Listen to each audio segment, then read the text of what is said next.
Shout out to our friends over at Breckenridge Distillery as we get ready for Father's Day. If you're looking for the perfect gift, Dad doesn't need a tie. Dad needs a head change. So head over to Breckenridge Distillery, grab a bottle, gift it to Pops for Father's Day. Let's go.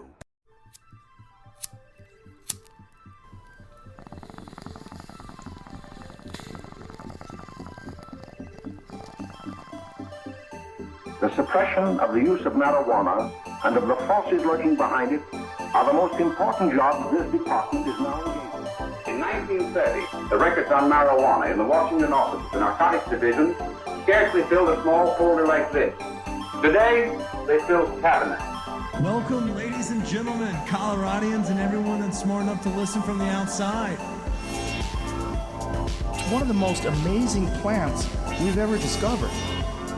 The pot party, the trippers, the grasshoppers, the hip ones, all gathered in secrecy and flying high as a kite. Welcome back, ladies and gentlemen, to another week of Stoned Appetit with your host, as always, it's me, Kip, and we actually have a little bit of a road game today. That's right, we're doing a little Zoom action. Eve is sitting second chair, and we got a doozy of a guest, but before we get started, let's touch base. Eve, how's your day going? It's going well. How's yours? Oh, I can't complain. I'm stoked for us to be doing an episode today. And you're technically in the second chair. So if you need to channel all your CB questions, you know, the stupid stuff, the hard hitting Barbara Walters questions, feel free to fire away. And I have a sneaking suspicion you may have a little insider knowledge that we can kind of pick and prod our guest of the day. So I'm excited about it. But before we introduce our guest, Eve, I'm going to do a quick ad read. Let me know if I get a little too yelly in the microphones. Our friends over at Ritual, Colorado, we're talking all things cannabis today, and we would be remiss if we didn't talk about our favorite place to load up on new rigs. Everything from the casual consumer all the way up to the aficionado that likes hand-blown, crunchy, long-bearded glass. There's something for everyone with Ritual, Colorado. For those in the Colorado area, they know that they have a location that's recently opening up on Edgewater, right there at Sheridan and 25th. But for those that are maybe listening from Maine or from outside the United States, don't you worry. Our friends Ritual, it's RITUAL hyphen, that little symbol, CO.com. And you can go see the whole gamut, the whole product line. They have everything from dab rigs to dry vapes. If you're looking for a new vape pen that you can refill, or maybe you're just looking for a mat to put your rig down on safely at the end of a sesh. They've literally got everything. They've got imports. They've got hand-blown glass right here in the community. And we love working with them, promoting them, and smoking out of their rigs. If you want to see more of the products, you can go to their website. It's www.ritual, RITUAL, Colorado, CO.com. And I think that just about covers it for the first ad read. Eve, how'd I do? You did great. Yeah. Very professional. Thank you. See, I didn't need to say the F word once. You're rubbing off on me. You're the professional here. But obviously you've heard two of the voices. It's time to introduce our third voice. You can see him on the camera if you're watching on our YouTube, but you can definitely hear him no matter where you're coming from. We have Mr. Damon Holman. And that name may ring a bell for our Northeastern fans, like Eve's fans, friends, and family. Damon is the owner and proprietor of Wind Hill Growers, a socially conscious cannabis grow that launched out of Maine. And we're sitting here, or we're jumping on today to talk not only about that, but also a new little venture that he's stirred up, as I like to call it. But before we do that, Damon, how are we, brother? Fantastic. How about yourself? Oh, I'm doing well. Peachy as can be. You know, the weather's just now getting warm in Colorado. Totally here too. Is it? I don't know exactly how it works over there. Like, it's a little different beast, but we're going to learn all about it. We like to start all of our episodes the same way, but since you're obviously not in Colorado, much less a Coloradan, give us a little background. Are you a native or transplant to the Maine region? Yeah, they tell me I'm ninth generation, actually. That's like Mayflower shit. Yeah. Actually, I had an ancestor on the Mayflower. He fell overboard. And he caught onto a line, and they pulled him back on the boat. And I guess he has millions of descendants now, so it's not just me, but A real pull-out game week type situation back there in the 14 to 1600s. But hey, congrats. We've heard of that old world lineage. Eve has debriefed us a little bit. Well, but I guess the next question is, what the fuck's going on in Maine? Why does it, I mean, why didn't you ever want to get out of there? Eve, well, I've traveled a ton. It's beautiful here. But actually, I think we're going to be. I think my family and I are going to be doing some moving. My wife is German, and so we're going to check out Europe here coming up shortly. well, that sounds legit as shit. So I guess the real question is, let's get a little background story of you. You live up in Maine. I kind of preface that you have a cannabis brand, but how did you get into the business? How did you get into the game? Do you have a history of smoking a fuck ton of pot? Where should we start? I do that. Well, basically, I was always, before it was legal, I was still doing it. So, legacy, black market, whatever. And I always had like a plant or two in my garden, right? Just like, I grow vegetables as well. So there was always a weed plant as well. Those were some of my nicest plants, actually. And then like 11 years ago, I got my license, medical license. At the time, I really didn't know anything about growing professionally or anything else about business, and was able to kind of build it all from there. We incorporated 6 years ago as an edibles brand primarily. So single source organic, high quality edibles, and distribute wholesale. Hell yeah. So I guess the first question is, what was the weed like growing up in Maine? Like we joke on this podcast, Chris, who's no longer with us today, just today, he's actually fine. We used to have to just buy shitty weed behind the liquor store, and you just got what you got. I understand it's a little bit more concentrated in terms of people and things of that nature up in the Northeast. Did y'all get that runoff of the big city, or were you smoking swag as well?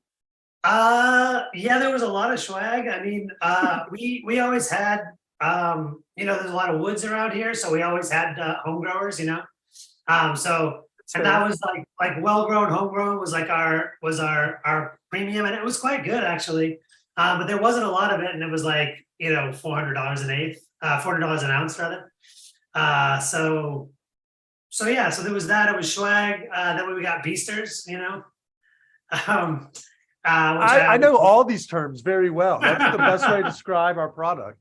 So when I was selling it, it was like I had swag, I had beasters, and then I had like stupid expensive but insanely good weed, like small amounts, but there was still good weed available for sure.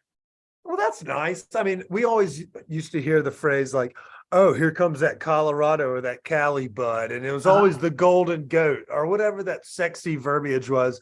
But weirdly enough, it always looked the same. And it usually, $25 a gram getting robbed from seeds and stems in high school smoking out of Coke cans. But I love that you kind of found your niche. Obviously, the writing on the wall, and you decided to prioritize edibles. I love it. What's the Maine cannabis scene like? I know y'all are a little bit behind us, but y'all are fairly progressive in terms of every other aspect of life. Has the cannabis been a fruitful endeavor for the industry out there? It has. We're like, it's a tough time, I think, for a lot of places for the industry. So there's a lot of oversaturation. So we're medical growers. We chose not to move into rec because it was like, our medical program is one of the best regarded. Is a lot of like really good cottage organic growers, living soil, making beautiful products. And the regulations on rec are fairly difficult for small businesses. They're sort of written by the multi-state organizations essentially. So there's a ton of oversupply in the medical market, and rec is not as good, more expensive, more difficult for the small farmer. So yeah, it's been awesome. I think a lot of growers are finding it pretty difficult right now. It seems like y'all are kind of faced with the same problems that are faced here in Colorado. And, we have one of our sponsors and friends of the podcast, shout out Standing Akimbo, have stayed in the medical market as well. Have you felt like there's a loyalty, or is it just like you can find a more reliable product from the medicinal side rather than going into that oversaturated market in the rec angle, I guess, or industry? Actually, so yeah, I mean, yes, but the medical actually for us is more overstocked, right? There's more oversupply in medical currently. Really? So, but having said that, well, it's because it's municipality based, so a lot of it's opt-in such that many municipalities do not allow rec. So there's not that much supply in rec. It's also fairly new. We've only really been rolling out rec for a couple of years now. So rec is a lot more expensive and a lot lower quality from what I've heard. I mean, I know it's more expensive, but I've heard it's a lot lower quality in general. There's fewer options, and there's there's a lot of money in it, so there's a lot of mids, basically. No, and I mean, you kind of talked about it earlier with, some of the best weed you ever grew was that small batch you did next to the tomatoes. And we Right. oftentimes see that, Cookies is one of those international brands that kind of goes in and stretches once maybe local proprietor or grower and makes them kind of blow up. And so you lose a little bit of that more personal or, touch that comes with, these plants being your babies or something of that nature. So I get it completely. Now I obviously, you've kind of expanded or grown or whatever the fuck, your wings, you're flapping them, cacaw. And that's kind of how we became friends, was we got to know one another because you have a venture that really tickles my pickle. And it's something that we've started talking or dipping deeper into with Stoned Appetit, which is the canatourism. And I think that is a novel concept because you're doing things a little bit differently. It's not Stephen King up in the mountains of Maine or whatever the fuck it is. I think I nailed that. Did I nail that, Eve? Yeah. Yeah. Someone's always got to mention Stephen King when I you're don't- from Maine. There's nobody Always else. I got to know. do it. There's only one. I don't know Yeah, anybody else yeah. from up there. Uh-huh. But you've actually grown. You've got a wider footprint, or your map is a little bit bigger. You mentioned you may be going over to Europe, but you've kind of dipped your toes into other pools now. Can we talk a little bit more about windmill canatourism? Yeah, absolutely. So yeah, Wind Hill Tours is the name of our other company. So it's a US based company. We have a Colombian based company as well. So yeah, it's basically we do a variety of we do a variety of services there. Like we have an all inclusive, and then you can also buy individual tours to like cannabis farms, for example. But yeah, so we were there the winter before last for about 3 months, and we made some great friends, and we realized that so I've been traveling to Latin America for a long time, and a lot of people find it inaccessible, and honestly, it can be difficult to get good weed while you're traveling there. If you don't know people, there's a lot of terrible weed. So we actually had to struggle a little bit, and I wanted to be able to bring that to people. So basically the experience that I have in Latin America, which is it's beautiful. The culture is amazing. It's just a very sensual place. And I wanted to be able to bring that and share that with basically my friends back home. No, it's a great idea. And obviously everybody, oftentimes you say something like Colombia, everybody, we start talking about the powder stuff, but what folks maybe don't know, and I don't know necessarily the full intricacies, is that Colombia has recently legalized cannabis, and it's become one of their number one or number two exporters legally. And they're shipping marijuana to places like England and Germany and other European countries that have semi-legalized markets and things of that nature, because y'all, you have the space for it. But now people are starting to learn that y'all are doing they are doing some really crazy cool stuff down there in that industry. I think you made it a really good point of not everybody has the connections to get good weed down there. My man, have you ever seen Locked Up Abroad? That shit scares the dickens out of me. Like finding marijuana. Dude. So was it difficult finding, quality cannabis when you were, going down there and learning the lay of the land, even just vacationing or being a snowbird out of Maine? What was the process like? Yeah, for sure. So when it was my second trip to Colombia. The first one, I met a British guy and we hung out a lot in Bogota and he had good connections. So that was fine. But when I came down for the second time, I was with Rodrigo, who you met, who's on our team. And we went all over. We went on the street, we went to sketchy neighborhoods that you're not supposed to go to. And eventually we met a grower, but it was very random. We had to sort of we literally met this girl on the street who had a vape pen and was like, "Hey, what's up? Do you know anybody who has and she knew a grower, but he didn't want to he was actually right there, but he had to call us back later. He didn't want to admit to being the grower. And anyway, so we ended up finding him. And then we went through a lot of other people, especially regarding sourcing. So the tours are all cannabis inclusive. And we wanted to obviously be able to provide international quality cannabis. And that was really difficult. I mean, we found some decent bud. The big thing that people fail at there is the cure process, like drying and curing well. They rush it, or it's too wet, or that kind of thing. So it took, I would say we went through probably 10 different sources. Now we have a grower who's our lead grower, living soil, very passionate, and he travels in Europe and the US. So he's got a good grounding in the international practices, but it took a long time. So obviously, you grew up in the space or in the industry, at least being an end consumer, made your bones up in the Northeast where it's starting to become a very competitive market. And now you're down in Colombia. What's the quality like across the spectrum? Do we hold the similar standards? Because you mentioned, the humidity or just the process of, wetness or drying or curing process. Do we hold ourselves to the same standards on the Colombian weed as we do in Maine? And what do you say to them folks that maybe are Maine, can we expect great weed like we do of the Snoop Dogg, caliber cannabis of California? Where is the measuring stick for all of these standards of cannabis for you and for the countries? Yeah, great question. So yeah, for me, cannabis in Maine can take the Pepsi challenge, really. It's people have been honing the craft for a long time and do a really good job. So for me, the cannabis in Maine is as good. Maybe at the very highest end, there's not as much, just because there's not as much, money probably.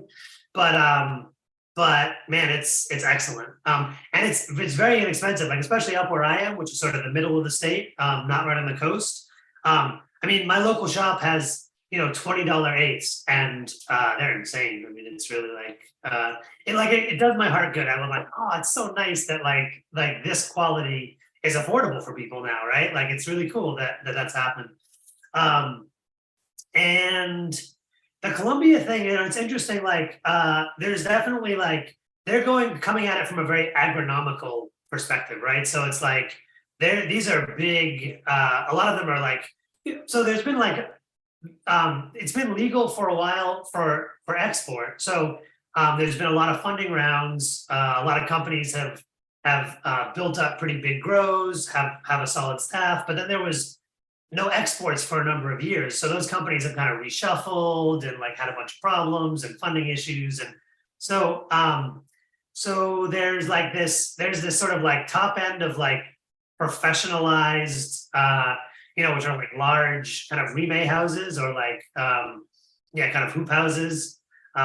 It's semi-outdoor, but it's still isolated from pests. So you put the suit on to go inside.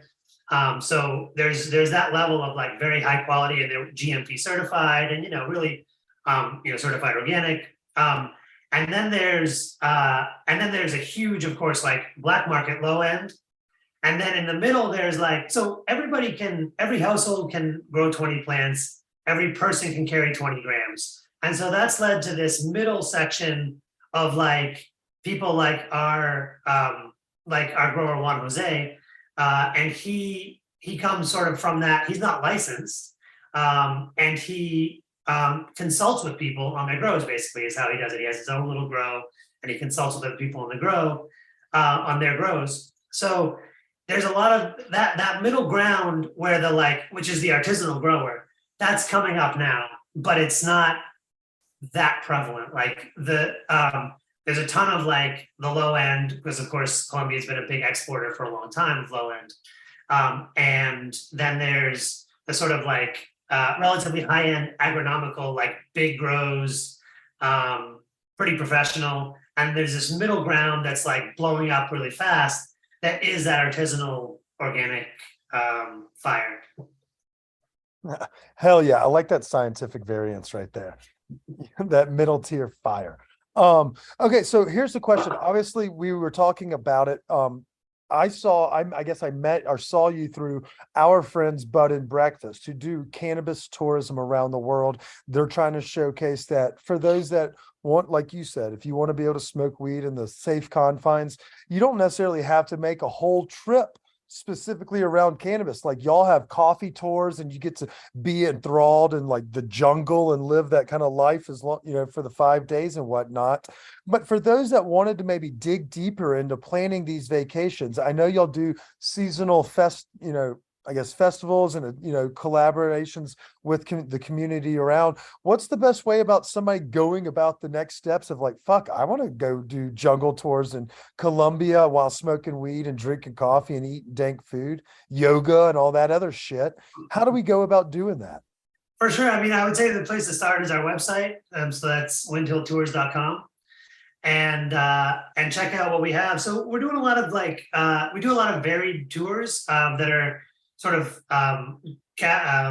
set up for a particular audience. So like, for example, we're doing a tour with Weed Mom, who's an influencer and author, and she's going to be doing a Weed Mom tour with Weed Mama, actually, who's another, she's in Canada.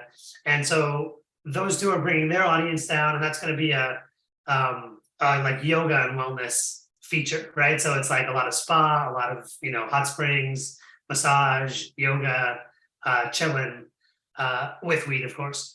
And then, but, we also do we have adventure tourism stuff. So we're developing a pretty wide range of offerings. We have one coming up that's going to be like industry education, while also, chilling and vacationing in Colombia. I love it.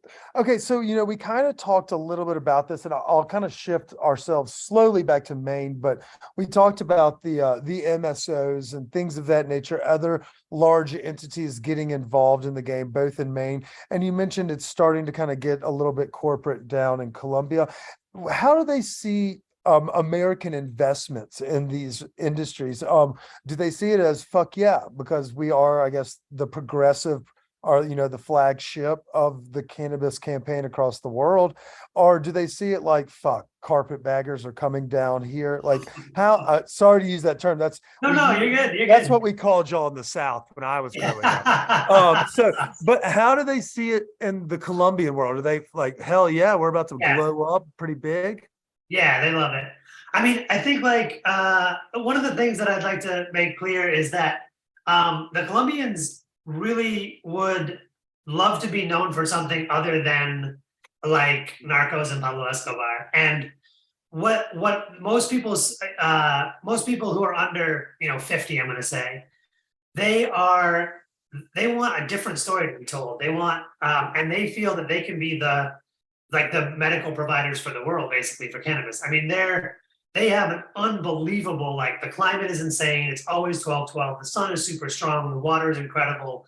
They have this deep organic topsoil. So they're going to be able to do stuff. Their terroir is amazing. So they're going to be able to do stuff and produce at a price point. They also have the infrastructure for exportation. So because the cut flower industry is huge. They produce 70% of the US cut flowers. So they're ready to go and export the cannabis to the world. And so direct foreign investment is it's very difficult to get going for Colombians as far as the finance goes, because their currency is weak. So it's when you bring dollars and have direct foreign investment, they're pumped, because that's they want to be part of the international market. And they struggle to get there for reasons of their reputation or their currency, things like that. So they're pumped, basically. They want it to happen.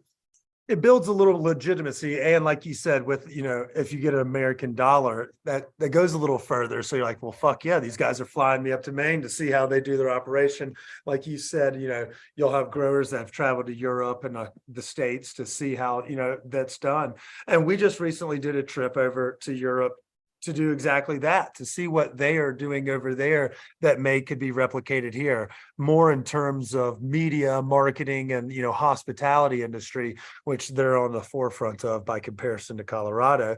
But it seems like, that's slowly picking up in places like your Northeasts and your Vegases and things like that. So, the world is the oyster, and it looks to be very green. So it seems like I like where your head's at. You mentioned that y'all are going to be headed over to Europe, probably a snowbird situation because it's cold as tits up there. Is it also a scouting trip? Are you starting to look into doing, travel endeavors across the globe, and not just, in places where, cannabis is becoming a large, I don't know, economic crop? Yeah, very much so. I mean, both from a production perspective and in the cannabis tourism industry, basically, right? So we're looking decently hard at Holland and Spain. You may know Germany is in the process of legalizing currently, so there's definitely opportunity there. So I thought they took 2 steps forward and then they came back and then they're like, right. Nah, never mind. I'm gonna dial this back. Then they're going back again, and they're saying and so yeah. 9, But they are 9. the capitalists. Yeah, 999. They are the capitalists over there. So they kind of drive them, and the English are that kind of wagon wheel for, economic business, and especially for a little bit more of those laissez-faire countries like your Spaniards and, folks like that. So once we kind of start to see that, do we see a quick catalyst? Are we expecting other countries in Latin America to see Colombia thriving with exporting, maybe more jump on, and then same with something like your Germanys or the Dutch? They're crazy assholes, but they've always been that way. Yeah. I think that's happening in Latin America. Absolutely. It's happening. So Costa Rica, changed their law 2 days ago or something. I have a Dutch friend who is emigrating to Costa Rica. He's there now. And apparently he's emigrating. He started a company there. And so their law is changing pretty fast, in terms of, I don't really understand the nuances. I haven't looked at it. This is literally 2 days ago, but they're expanding their medical program. They're making export legal. So it's definitely happening. Uruguay is fairly progressive, and I have a friend in Brazil she's got several companies set up. Right now, it's mostly medical, but she's gathering her skills and taking on investment as it becomes rec as well. So it's happening there pretty fast. In Europe, I feel like it's got to. Germany does kind of lead the way, I think. And they're talking about social clubs as well. Holland is starting to now have their coffee shops. They have a few municipalities that are licensed for legal growers. That's always been, you may know, backdoor, front door. The back door is illegal and the front door is legal. So that's been super weird. So now they're starting to have growing clubs as well that are supplying the coffee shops legally as a pilot program. So I feel like it's all popping off pretty fast, actually. Yeah, it seems like it's kind of picking up momentum because folks are seeing the revenue that is lost on consumer goods. And then you also see folks in Asia, the Thailands of the world, which, we all remember those crazy stories growing up of what happens when Americans act up or you bring drugs in, again, locked up abroad, literally causes me to lose sleep at night for when I start plotting these trips to come visit you and your friends. I'm not scared of the French as much, so I don't mind flying with my drugs there. And same for Spain. But you go through Mexico, they're going to shake you down and then probably give you the product back. But there's some of those countries where it's I've seen TV shows. That's not a place you want to get stuck in jail, even for a minuscule amount of weed. Yeah, totally. And so seeing something like a Thailand, maybe one day a Japan comes around or other folks in that same world, maybe that it's a next generation for Japan probably, but things like that. And I love to, hear that maybe Europe will kind of be like a wrecking ball. Like when one domino falls, they all start dumping after, because then it gives us a better opportunity to get out of here before getting shot in a store or at a sporting event. Scares the shit out of me. Damon, you've been a great guest. You've not only imparted a lot of wisdom about your company, but also about kind of where the world stands on cannabis and cannabis tourism. You're not out of the woods yet, but I just want to say I appreciate you going through the business part. These next couple questions are the ones that every publicist hates, but you have to answer them or I won't air this episode. And Eve may hunt you down. She knows exactly where you live. But these questions are sponsored by our friends over at Breckenridge Distillery. It's summertime, and while they have 20 plus great whiskeys, I'm sitting here slipping on the rum today. Delicious Father's Day gift opportunities. They have a whole gamut of products, from the vodka, the gin, the bitters, and all of the caboodle. You can get all of those products shipped to your door for Father's Day. Just go to Breckenridge Distillery or give it the old Google machine, type it in, check them out on social media. It's Breck Distillery. And if you happen to be in the Colorado markets and you're frequenting the Frisco, Breckenridge areas, then definitely go check it out. Their tasting room and their distillery. Their tasting room is up for USA Today's best tasting room in America, and their whiskey is up for best craft cocktail whiskey. So shout out to our friends over at Breckenridge. If you find yourself looking for a drink this summer, check Breck. All right, so Damon, here's the first question. Let's say you had a long day. You worked the grow. Maybe it's a brisk May night for y'all. You've got all your LL Bean on, your mittens and your galoshes. You get home late from work. What's that guilty pleasure late night snack, old reliable, that's always in the fridge, the pantry, the freezer, that you can just eat while you're stoned, getting ready for bed or before bed? What do I eat? I eat a lot of yogurt. That checks out. What flavor? Like I just have Greek yogurt. I'll mix some like No. jelly and coconut flakes, or like jam kind of thing. Okay. The Greek yogurt raw dog would have been a little bit sus, but adding you got to church it up a little bit. So adding like fresh fruit and things of that nature. Yeah, maybe chocolate chips, whatever. Are you a healthy person? Pretty healthy, yeah. What's your favorite way to get high? Edibles? To be honest, it's really funny. I don't eat that many edibles anymore. I really love them, and I just, but it's like the fast action thing. I use a Dynavape. I vape flower pretty much the majority of the time. It tastes so good, and not super strong. Like I'm not a super heavy user anymore. So yeah, that's my usually vape flower, to be honest. Hey, we love honesty, and our friends over at Ritual, if you're ever looking, they'll ship to you for free with promo code Stoned Appetit. They have a lot of dry flower vapes. There's low temperature dials, so you can really taste the flavors. I dig it. Okay, so here's the next question. You're almost out of the woods, I swear to God.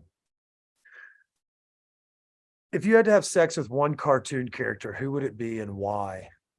I mean, the thing that just struck Jessica Rabbit. Jessica Rabbit, yeah, of course. I was like the first. I mean, she doesn't count. Like you're not allowed to say that, or what? Yeah, we gave after every now and then we mix in some dinosaur questions, but I wanted to see if you were going to have sex with Peppa the Pig or possibly Princess Jasmine, but we don't allow Jessica Rabbit because she's the fan favorite.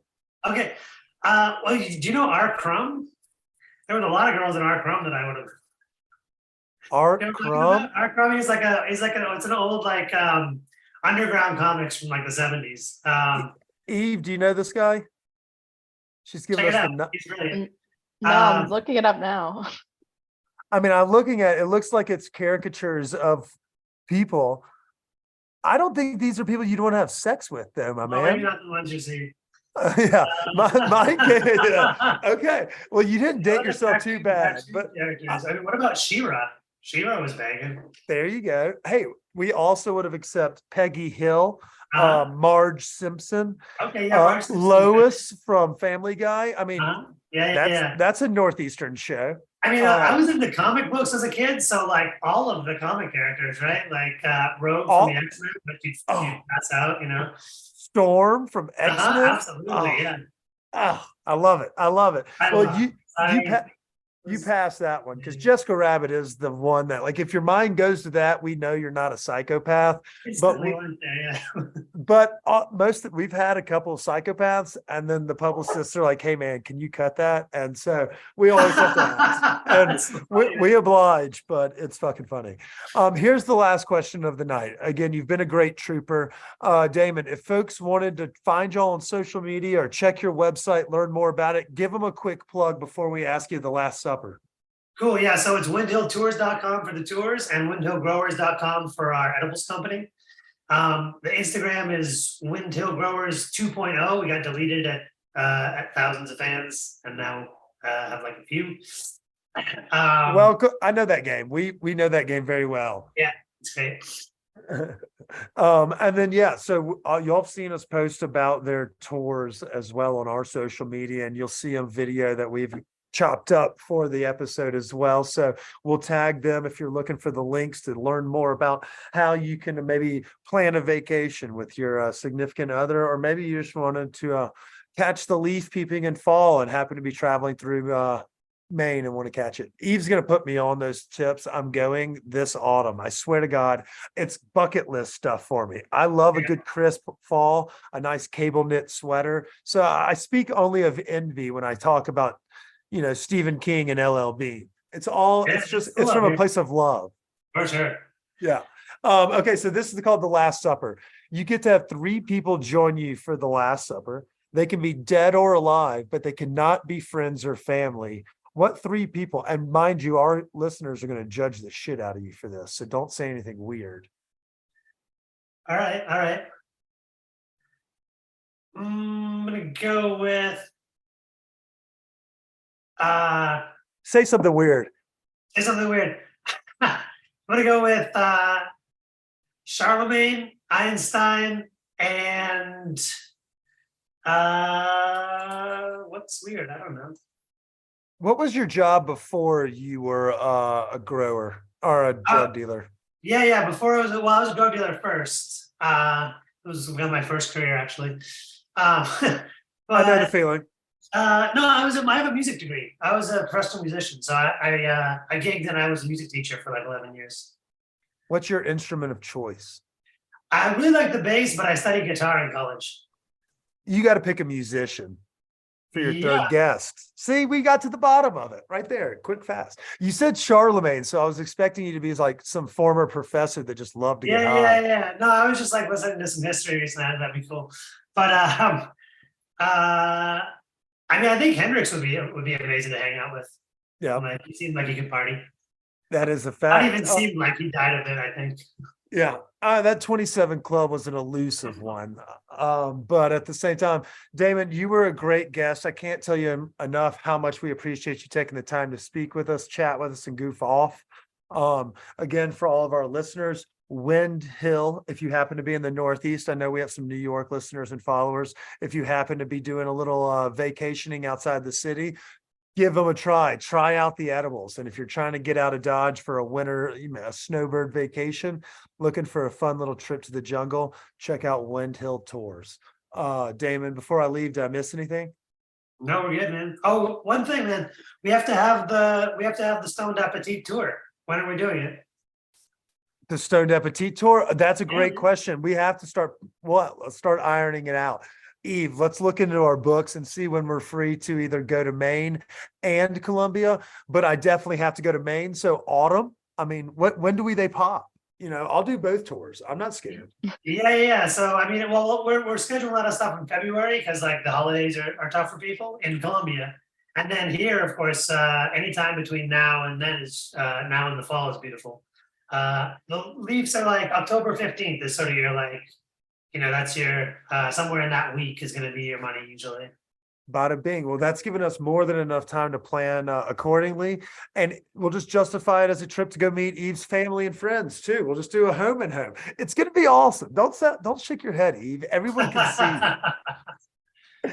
This is her second week. So she's still like, I hate the shit out of Kit, but she's going to learn to love me. She says no again, but it's all right. Damon, we appreciate you joining us. For for those that are listening, stay tuned. You'll be seeing us both in his backyard, in his kitchen, as well as in his grows in the coming months. Until next week, we want to say stay high, stay hungry. Cheers.